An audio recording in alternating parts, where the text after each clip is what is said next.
বাড়ির চালের উপরে এইখানের অবস্থা। চাল এত পরিমাণ পুরাতন হইছে, দেখেন, দেখলে বুঝতে পারবেন। একবারে খুবই অবস্থা খারাপ। যদিও এখন রাত, যার কারণে ভালোভাবে দেখাতে পারছি না। এ হচ্ছে চালের অবস্থা। তার মানে আমার থাকতে হচ্ছে আপনার ত্রিপাল এইসব দিয়ে, তারপর কোনো মতো থাকতেছি। কিন্তু তাও বেশি বেশি একটা সুবিধার মতো থাকতে পারছি না, কারণ এই ঘরটার মধ্যে পুরোটা জায়গায় সমস্যা। সব জায়গায় পানি পড়ে, আর দেয়াল তো দেখেছেন ভাঙা। তবে আসলে একটা কথা কি, বাড়ির মালিক যিনি, তাকেও বলা হয়েছিল, কিন্তু আসলে তাদের কাছে এইসবের কোনো দাম নেই। গরিবের মূল্য নেই, গরিবের জীবনের মূল্য নেই ওনাদের কাছে। তারা বাড়ির আশেপাশে অনেক কাজ করাচ্ছে, যেখানে মনে করেন দরকার নাই সেইখানে টাকা খরচ করে। কিন্তু একটা মানুষ থাকে, সেই দিকে তাদের কোনো দেখার কোনো প্রয়োজন হয় না। তাদের মনে করেন যে আসলে তাদের কাছে যে গরিব মানুষ অবহেলিত, তারা গরিবদের মানুষ মনে করে না। তো আজকে আমি এটা দেখালাম আপনাদের। দেখেন, এই হচ্ছে আমাদের মতো গরিবদের অবস্থা।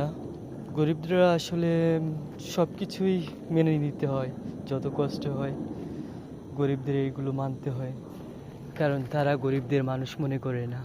যাই হোক, দেখালাম। পরবর্তীতে যদিও কখনো বাড়ি জায়গার মালিক ঘর যদি করে, ইনশাল্লাহ আপনাদের সেটা ইনশাল্লাহ দেখাবো। ভিডিওটা আপনাদের কাছে গেলে এই গরিবের পাশে থাকার জন্য অনুরোধ রইল।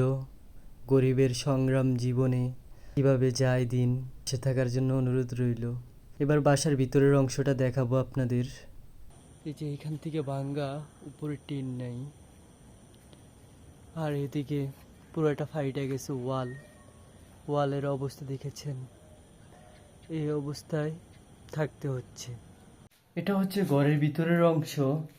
এই যে দেখেন, এইখান থেকে এ পর্যন্ত ফাটা দিয়েছিল।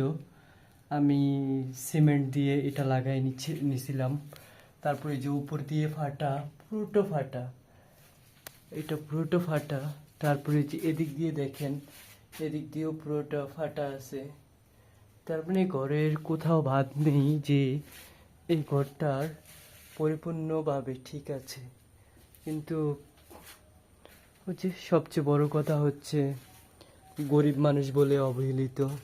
এই যে এদিক দিয়ে তো আল্লাহর রহমতে আছেই, পুরো একটা ফাঁকা জায়গা।